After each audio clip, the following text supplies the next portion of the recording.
Salam jemaat GKR Cemanik yang dikasih Tuhan, kiranya sukacita ada selalu dalam kehidupan kita. Jumpa lagi di dalam acara Apa Kata Firman Tuhan hari ini. Mari jemaat yang dikasih Tuhan, kita buka surat Ibrani pasalnya yang 11 ayat yang pertama sampai ketiga. Surat Ibrani pasal yang 11 ayat yang pertama sampai ketiga. Iman adalah dasar dari segala sesuatu yang kita harapkan dan bukti dari segala sesuatu yang tidak kita lihat. Sebab oleh imanlah telah diberikan kesaksian kepada nenek moyang kita. Karena iman kita mengerti bahwa alam semesta telah dijadikan oleh firman Allah, sehingga apa yang kita lihat telah terjadi dari apa yang tidak dapat kita lihat. Ada sebuah kisah yang menarik yang membuat saya merenungkan tentang iman. Diceritakan pada suatu hari ada seorang pendeta yang terkenal di daerahnya mampu memberikan kesembuhan. Dengan doa, seseorang yang sakit, seseorang memiliki pergumulan dan datang ke pendeta ini kemudian didoakan kembali dalam kondisi sembuh. Atau mungkin mendapatkan kesembuhan tidak lama dari doa yang dipanjatkan oleh pendeta ini. Pada suatu hari seorang ibu yang sudah tua, dan beliau ini sakit sudah lama, sudah berpindah-pindah dokter, sudah berulang kali berupaya untuk mengobati sakitnya. Sampai pada satu hari dia mendengar ada seorang pendeta yang bisa menyembuhkan. Di dalam perjalanan yang harus jauh dia tempuh, dia tetap jalani untuk menuju ke rumah pendeta ini. Sampailah ibu ini kepada Pak Pendeta. Kemudian terjadilah dialog seperti ini. Pak Pendeta, tolong sembuhkan saya. Tolong doakan saya. Saya sakit sudah terlalu lama. Kemudian Pak Pendeta mengatakan, baiklah. Namun saya mau bertanya satu hal. Tolong ibu jawab. Dengan apa ibu datang kemari? Ibu ini menjawab, dengan iman Pak. Pak Pendeta, bagus. Maka dengan imanmu pula kamu akan disembuhkan. Ibu ini bingung dan kemudian dia teriak memanggil keluar, Iman, kenapa kamu nggak bilang dari dulu kalau kamu bisa menyembuhkan saya? Jemaat yang dikasih Tuhan, kita mengetahui, kita sering mengatakan dengan imanku ku hadapi semuanya. Dengan imanku semuanya akan berlalu. Gunung-gunung pencobaan kita akan bisa hadapi. Kita mengakui memang jalan Tuhan seringkali sulit dipahami oleh kita. Seringkali saat kita mencoba menyelami apa yang menjadi rencana Tuhan, kita dibuat lelah. Seringkali kita harus memahami Tuhan dengan proses waktu.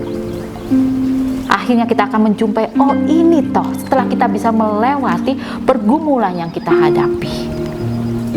Surat Ibrani menuliskan tentang iman seperti misteri, seperti sebuah perjalanan yang kita tidak tahu berujung di mana, akan bersampai atau berakhir di mana. Tapi imanlah yang menolong kita untuk bisa menjalani misteri kehidupan tersebut, yang memampukan kita untuk berjuang.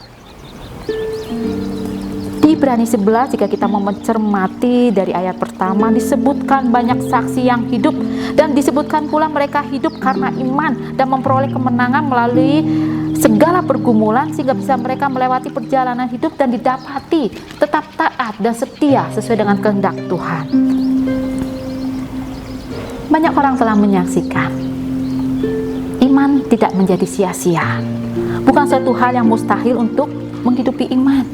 Bukan sesuatu yang mustahil atau sesuatu yang sulit, sesuatu yang tidak tampak sehingga kita sulit untuk melakukan apa yang disebut dengan iman. Meskipun bagi seorang suatu hal yang mustahil terjadi, itu adalah suatu hal kita seperti percaya kepada sesuatu yang tidak mungkin terjadi dan menjadi kebodohan. Sama seperti yang kita ketahui dengan kisah Nuh. Saat dia diminta membangun bahtera, orang mentertawakan hal itu.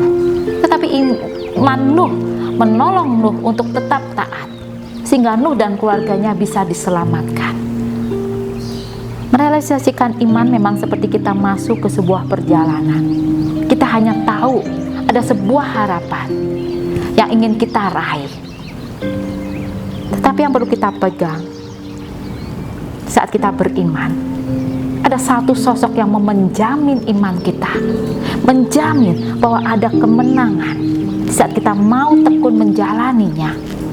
Sosok ini tidak akan pernah ingkar janji. Sosok ini akan terus berjuang bersama dengan kita, menjalani misteri kehidupan kita. Menjalani iman disebutkan ibarat berlomba. Tekunlah dan terus ikuti.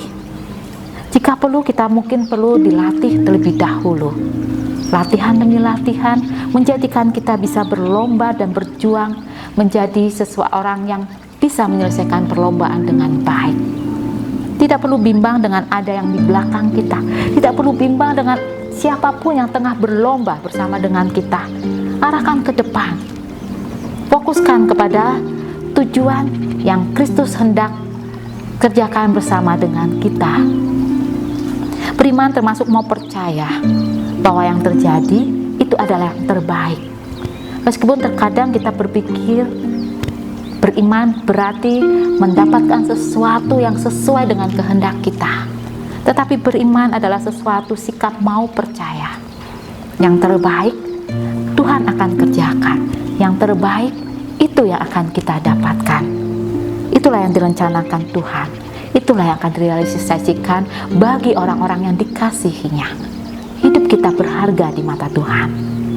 Hidup kita sudah tercatat di dalam tangan Tuhan. Mari jemaat yang dikasihi Tuhan, berlombalah dengan tekun dalam perjalanan kehidupan iman kita.